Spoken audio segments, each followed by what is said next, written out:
शांतनी केतन में कहानी आगे बढ़ती है। दक्षा मुनि को कहती है कि काम जल्दी जल्दी करो, मेहमान आते ही होंगे। हेमंत तुलसी को यकीन दिलाता है कि वो अंगद का केस खुद संभालेगा और मीडिया को भी कंट्रोल करेगा। परी तुलसी का शुक्रिया अदा करती है, लेकिन थोड़ी परेशानी के साथ पूछती है कि माँ, रणविजय के परिवार को बुलाने की क्या जरूरत थी जब घर में इतनी मुसीबत चल रही है। तो तुलसी कहती है कि ये सिर्फ मिहिर का फैसला है, वो चाहते हैं कि बस एक मुलाकात हो जाए। गायत्री फिर शक करने लगती है, लेकिन दक्षा उसे पॉजिटिव सोचने का कहती है। तुलसी कहती है कि उसे थोड़ा काम है और मुन्नी के साथ वो निकल पड़ती है।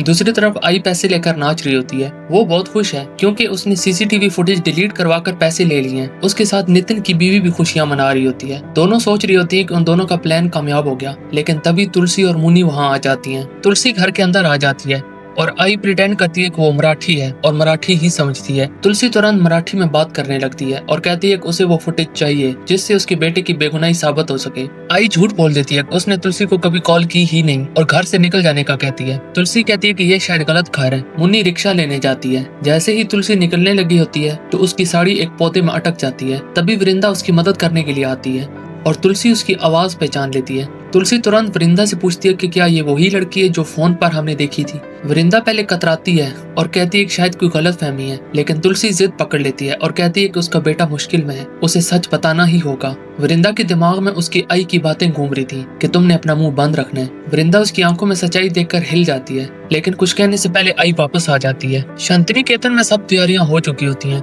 रणविजय का परिवार आता ही होगा। मिहिर डेकोरेशंस देखकर कहता है कि सब परफेक्ट है। परी थोड़ी घबराहट में होती है, लेकिन सब उसे शांत करने की कोशिश करते हैं। तुलसी भी आ जाती है और कहती है कि सब ठीक हो जाएगा। घंटी बजती है। तुलसी दरवाजा खोलने जाती है कि शायद रणविजय का परिवार आ चुका है, लेकिन वहाँ सिर्फ कोरियर वाला आता है। टाइम गुजरता जाता है, लेकिन रणविजय नहीं आता। मिहिर परेशान हो जाता है। परी रोकर कहती है कि शायद उसने गलत लड़के पर भरोसा कर लिया। मिहिर रणविजय का एक मैसेज पढ़ता है जिसमें लिखा होता है कि वो नहीं आ सकता क्योंकि अंगद की न्यूज उसे मिली है और इससे उसका नाम खराब हो सकता है। परी टूट जाती है। तुलसी उसे गले लगाती है और मिहिर उसे कमरे तक ले जाता है। उस वक्त गायत्री तुलसी को फिर से ताने देती है और कहती है कि तुलसी, तुम्हारा हर बार फैसला गलत होता है और तुम हर बार घर की इज्जत दांव पर लगा देती हो। तुलसी चुपचाप सुनती रहती है। गायत्री कहती है कि हर लड़का मिहिर जैसा नहीं होता और तुलसी के फैसले हमेशा गलत साबित होते हैं। लंदन में करण और नंदिनी की जिंदगी में एक नया मोड़ आता है। ऋतिक उन्हें अंगद के केस के बारे में बताता है। करण कहता है कि उसे कुछ दिनों के लिए मुंबई जाना पड़ेगा, लेकिन नंदिनी चाहती है कि वो लोग परमानेंटली इंडिया शिफ्ट हो जाएं।